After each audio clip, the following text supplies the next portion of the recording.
Aviso de gatilho. Se sente ofendido com o politicamente incorreto, este programa não é para si. Quando começou o politicamente correto? E por que é que o temos? Quem está por detrás dele? E para onde nos está a levar? É humorístico, inofensivo ou ofensivo? E será que devemos alinhar-nos com o cenário linguístico em constante mudança designado por PC? Aqui está outra questão importante. O que é que Jesus faria? Deixar-se-ia guiar pelos engenheiros sociais como um touro com uma argola no nariz? Ou seria politicamente incorreto? E como é que podemos saber? A maior parte de nós que vivemos hoje, crescemos com a linguagem em constante mudança do politicamente correto. O próprio termo passou a fazer parte do nosso vocabulário nos anos 60 e 70, quando as drogas, o sexo desenfreado e os manifestantes da guerra do Vietnã inundaram os campos universitários americanos. A mudança na forma como nos expressávamos parecia muitas vezes disparatada, tola e risível. Mas será que é para rir? Fique atento, pois mostrar-lhe-ei o que está por detrás do PC e responderei a pergunta sobre o que Jesus faria.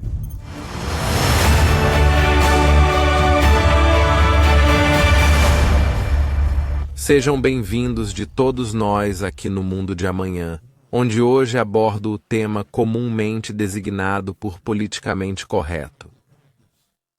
Alguma vez pensaram no que está por detrás desta paisagem linguística em constante mudança? Onde é que começou? E qual é o objetivo final de quem a promove?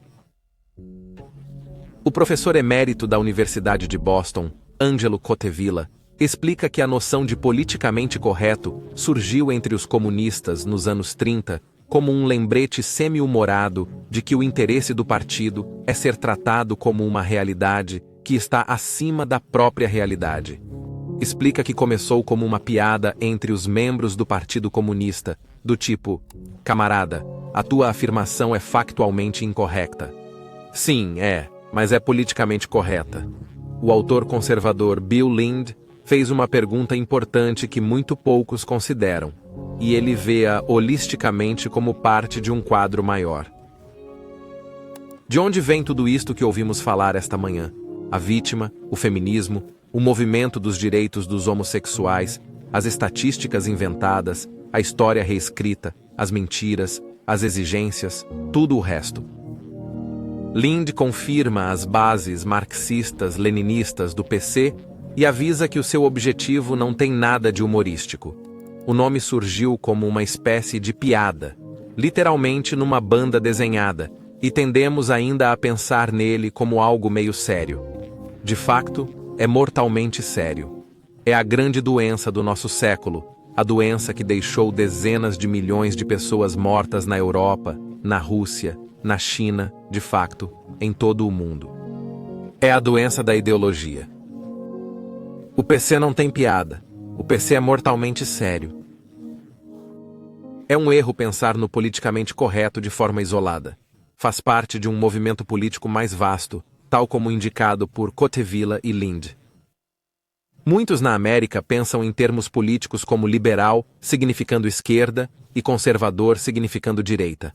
Mas não reconhecem que existe tanto liberal como esquerda, e que não são a mesma coisa. Os esquerdistas, ao contrário dos liberais, são totalitários socialistas. Chamemos-lhes o que são, marxistas, e estão a trabalhar para destruir a América e outros países ocidentais.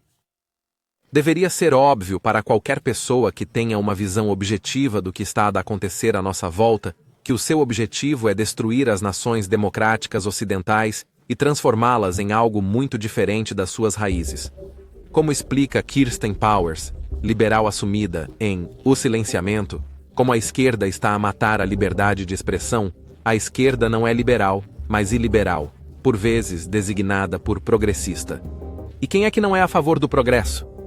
Powers escreve que nos campos universitários existem códigos de discurso, as chamadas zonas de liberdade de expressão e uma série de políticas antidiscriminação que discriminam as pessoas que discordam do pensamento de grupo da esquerda. As organizações governamentais estudantis negaram o estatuto oficial de universidade a grupos cristãos e conservadores por terem opiniões que não estão de acordo com o dogma liberal. As tentativas da esquerda e liberal para controlar o debate público São frequentemente apoiadas por um desfile de queixas infantis. Retratam os caprichos da vida como violações dos seus direitos humanos básicos e exigem que o mundo deixe de os traumatizar com factos e pontos de vista ideológicos que desafiam o seu sistema de crenças. Insistem para que as faculdades coloquem avisos de ativação nos programas de estudo para evitar que tropecem numa peça de literatura que possa tratar de assuntos controversos ou difíceis que os possam perturbar. A esquerda iliberal anseia por um mundo desinfectado de informação que a ofenda. O objetivo da esquerda iliberal é destruir e destruir. O PC é apenas uma ferramenta numa campanha mais vasta que envolve denegrir a autoridade, destruir a família nuclear e controlar o discurso, o comportamento e, sim, até o pensamento. Embora o mundo de amanhã não seja político, podemos chamar a atenção e expor o objetivo final da sua campanha de destruição. Eles buscam um mundo sem Deus. Eles desejam remover para sempre os fundamentos morais de um mundo ordenado que se encontram na Bíblia. A Bíblia é o livro de instruções de Deus, um manual para a humanidade saber como viver. Lin não mediu palavras quando explicou há quase 24 anos. O politicamente correto é o marxismo cultural. É o marxismo traduzido de termos econômicos para termos culturais. A natureza totalitária do politicamente correto não se revela mais claramente do que nos campos universitários, onde o estudante ou o membro do corpo docente que se atreve a atravessar qualquer uma das linhas estabelecidas pela feminista do gênero, ou pelo ativista dos direitos dos homossexuais, ou pelo grupo local de negros ou hispânicos, ou por qualquer um dos outros grupos de vítimas sagradas em torno dos quais o PC gira, rapidamente se vê em apuros judiciais. Este é um pequeno olhar sobre o futuro que o politicamente correto pretende para a nação como um todo. Mas este assunto é apenas uma ferramenta num movimento maior que está a minar as fundações da civilização ocidental, e esse movimento procura remover Deus e a sua palavra do nosso mundo para sempre. Considere onde estamos hoje. Como explicado na primeira parte deste programa, o que vemos é nada menos que o dogma totalitário marxista, e não está mais confinado aos campi universitários. Ele se infiltrou na educação em todos os níveis, incluindo a mais antiga introdução à educação das crianças. Está em todo lado, desde os militares aos meios de comunicação social e às empresas, grandes e pequenas. É esperado e imposto. A América corporativa, e isto não se limita apenas à América, está agora a exigir, em demasiados casos, que os empregados declarem os seus pronomes preferidos por baixo dos seus nomes, mesmo que sejam simplesmente senhor ou ele. Ou senhora ou ela. Não o fazer é pôr o emprego em risco, e é aí que nos encontramos hoje. Quem diria que veríamos coisas destas ainda há 10 anos atrás? O politicamente correto é muitas vezes visto por pessoas sinceras e ingênuas como uma tentativa de ser compassivo e não ofensivo para uma lista cada vez maior de indivíduos colocados em categorias de proteção. De acordo com um sítio web, de que citarei alguns exemplos neste programa, os eufemismos politicamente corretos ajudam-nos a evitar a discriminação de outras pessoas com base na idade, aparência, sexo, saúde, personalidade, raça, estado de relacionamento, religião, estatuto social e trabalho. Eis alguns exemplos enumerados por esta fonte. Em vez de dizer capaz, dizer sem deficiência. Em vez de morto, diga indisponível em fase terminal. Em vez de surdo, usar deficiente auditivo. Em vez de cego, utilizar deficiente visual. E em vez de idosos ou velhos, diga cidadãos sêniores. E aqui está o meu favorito no que toca a parvoíces. Em vez de careca, diga-se com deficiência folicular. Individual e superficialmente, algumas destas modificações linguísticas podem parecer inofensivas ou humorísticas, ou até mesmo compassivas. Mas referir-se a alguém como deficiente folicular não é nada menos do que um disparate. Ao mesmo tempo, tal como referido por Kirsten Powers, os jovens estão a ser doutrinados na ideia de que devem sentir-se ofendidos por qualquer coisa que lhes pareça insignificante. O termo utilizado para descrever estas ofensas é microagressões. É de perguntar o que o futuro reserva a uma geração demasiado sensível e ofendida por quase tudo. Como é que eles vão lidar com a vida se a história de Old Yeller os colocar em profunda depressão por terem perdido o seu querido cão? Um acontecimento tão pessoal é doloroso.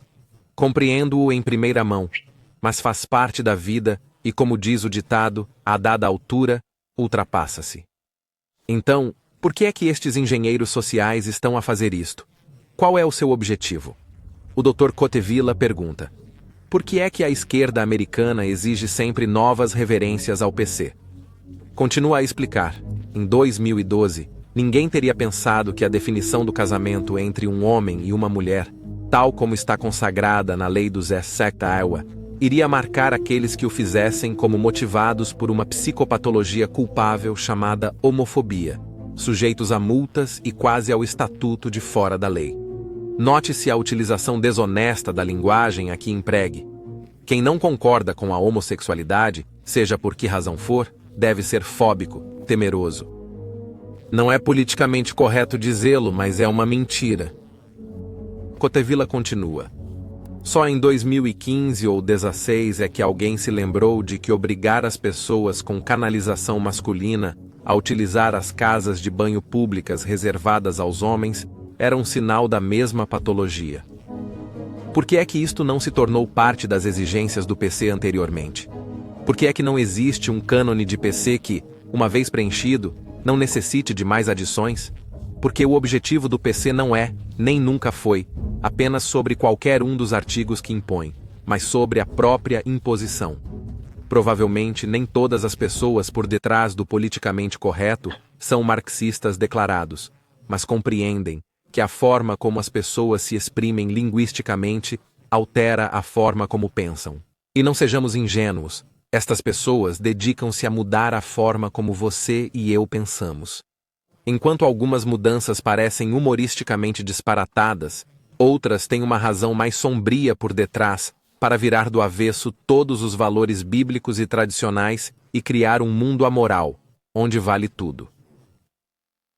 Promovem-se escolhas imorais, mas se essa escolha tiver resultados trágicos, a culpa nunca é de ninguém. Um tóxico dependente deve ser referido como alguém que é quimicamente dependente. Isto desvia a responsabilidade pessoal e o estigma da verdade. Afinal de contas, grande parte da psicologia pop atual envolve convencer-nos de que, quer sejamos viciados em drogas, abusemos do álcool, comamos demais, estejamos irremediavelmente endividados com o cartão de crédito, ou cronicamente atrasados para o trabalho. A culpa não é nossa. A síndrome do atraso é o rótulo, mas francamente o seu chefe não quer saber de rótulos. Apareça no trabalho há horas ou será despedido. Ou como diz o PC, torne-se uma vítima da reestruturação. Muito daquilo a que se chama PC vai para além de uma distração. É um engano desonesto. Quando conhecemos alguém que é desajeitado e nos referimos a ele como tendo uma coordenação única, é como se ele, antes de mais, fosse coordenado, apenas diferente do resto de nós. Um estrangeiro ilegal é exatamente isso, mas estes engenheiros sociais não querem sustentar a verdade. Para eles, ele não é nem ilegal nem estrangeiro, mas sim um trabalhador sem documentos. Essa expressão desvia a atenção da verdade de que ele está no país ilegalmente. Os delinquentes juvenis tornam-se crianças em risco. Agora, claro, são crianças em risco porque são delinquentes. E aqui está uma que o MS Word procura mudar: humanidade para gênero humano. Agora, embora humanidade seja uma palavra legítima, por que a insistência em evitar a palavra igualmente legítima humanidade? O que está por detrás disto é algo bastante sinistro. Faz parte de um projeto alargado para denegrir tanto os homens como as mulheres e os papéis que desempenham na sociedade. Tudo o que tenha a palavra homem deve ser alterado. Homem na rua para pessoa comum. Homem para cima, para ser corajoso. Homem inteiro para homem inteiro de manutenção. Homem feito para sintético. E manpower para força de trabalho. E em vez de homem ou mulher, gostariam que disséssemos simplesmente pessoas. Por quê? Será demasiado difícil discernir a agenda por detrás de tudo isto? O ataque contra a forma como fomos criados é implacável, e o politicamente correto é uma ferramenta poderosa para transformar a nossa forma de pensar. O que no início podia parecer disparatado e humorístico, tornou-se um ataque implacável à normalidade e à moralidade. Em nenhum outro lugar há uma tentativa mais sinistra de mudar o pensamento do que na questão da forma como Deus nos fez, homem e mulher. Mesmo que um juiz do Supremo Tribunal americano não possa dizer-nos o que é uma mulher, qualquer pessoa normal que pense sem uma agenda ou um painel para satisfazer pode. Aqui podeis compreender isto como o resultado da união de um espermatozoide de um homem e de um óvulo ou ovo de uma mulher, que é transportado no ventre de uma mulher, não de um homem. Mas quantas vezes ouvimos as pessoas caírem no jargão esquerdista, como, entre aspas, o gênero atribuído à nascença? Não, caros amigos, não é atribuído, é biologia. E todas as pessoas de bom senso sabem-no. Não devemos cair nesses jogos de palavras destrutivos. Sim, há uma percentagem muito pequena de pessoas que nascem intersexo, o que significa que os seus órgãos genitais são ambíguos. Mas utilizar este facto raro é um estratagema. Não são estes os homens que competem em desportos femininos ou que invadem os balneários das mulheres. Não são as raparigas encorajadas pelas redes sociais a resolverem as suas inseguranças de adolescentes tomando testosterona, amarrando o peito, ou pior. Eu disse que iria responder à pergunta: Jesus seria guiado pelo politicamente correto? A resposta é muito simples: não. Deus não se conforma com os jogos de palavras de opressão, envoltos em compaixão, que a humanidade faz para cumprir a sua agenda. Ele chama as ações humanas como elas realmente são. 1 Coríntios, 6º capítulo, versículo 9, diz-nos: Não sabeis que os injustos não herdarão o reino de Deus? Não vos enganeis, nem os devassos, nem os idólatras, nem os adúlteros, nem os homossexuais, nem os sodomitas, nem os ladrões, nem os avarentos, nem os bêbados, nem os maldizentes, nem os roubadores herdarão o reino de Deus. Deus não adoça a imoralidade, não encobre mentiras, nem deixa de punir o pecado impenitente. Ele diz isso como está no Apocalipse capítulo 21 e no versículo 8. Mas os cobardes, os incrédulos, os abomináveis, os assassinos, os imorais, os feiticeiros, os idólatras e todos os mentirosos terão a sua parte no lago que arde com fogo e enxofre, que é a segunda morte. Além disso, o profeta Isaías condena aqueles que fazem jogos de palavras e invertem a linguagem, chamando ao mal bem e ao bem mal. É Deus, que é a fonte fiável que determina o certo e o errado. Isaías 5 e versículo 20. Ai dos que ao mal chamam bem e ao bem mal, que põem as trevas por luz e a luz por trevas, que põem o amargo por doce e o doce por amargo. Estudantes universitários supostamente inteligentes podem não ser capazes de vos dizer quantos sexos existem, mas para a maioria de nós é bastante simples. Nasce uma criança e os pais alegram-se com um menino ou uma menina. Até há pouco tempo, não se preocupavam com uma construção desonesta, de inspiração socialista, segundo a qual o recém-nascido se insere num espetro. Compreendiam-no naturalmente pela observação. Ao dirigir-se aos fariseus, Jesus confirma o que Moisés registrou no Gênesis 1, que só há 2 sexos, como se pode ver no capítulo 19 de Mateus, no versículo 4. E respondendo disse-lhes: Não lestes que aquele que os fez no princípio os fez macho e fêmea? E disse: Por isso o homem deixará pai e mãe e unir-se-á à sua mulher, e os dois serão uma só carne. Nada disto pretende dizer que devemos ofender alguém sem necessidade. O apóstolo Paulo instruiu o povo de Colossos no capítulo 4 e no versículo 6. A vossa linguagem seja sempre com graça, temperada com sal, para saberdes como deveis responder a cada um.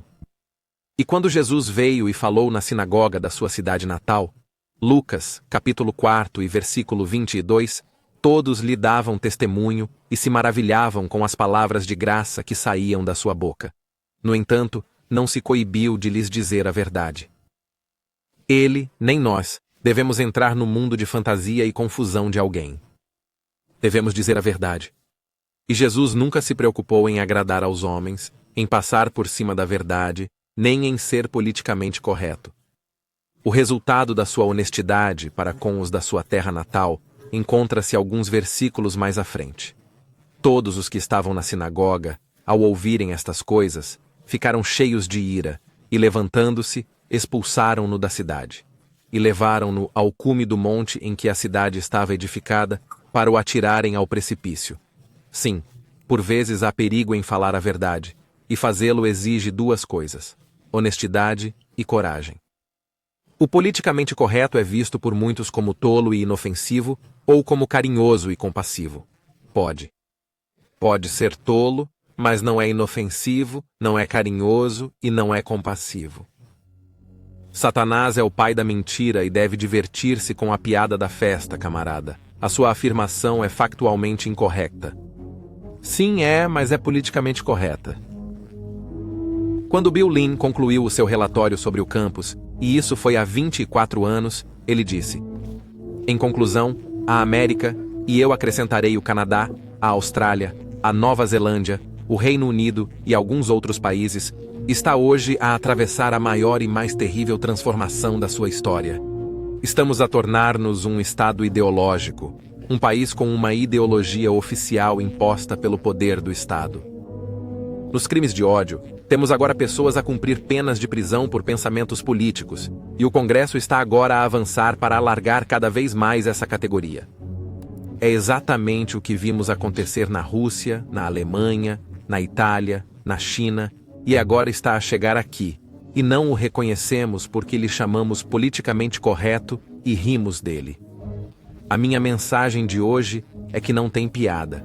Está aqui, está a crescer e acabará por destruir tudo o que alguma vez definimos como a nossa liberdade e a nossa cultura.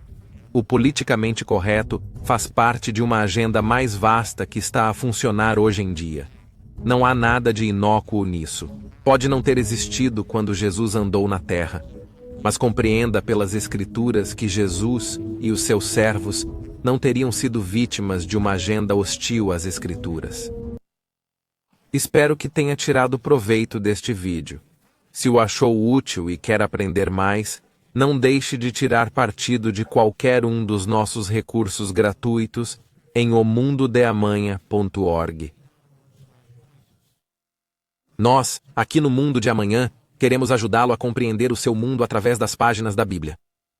Por isso, não se esqueça de gostar, subscrever e carregar no sino para não perder mais nenhum vídeo. Obrigado por assistir. Até a próxima!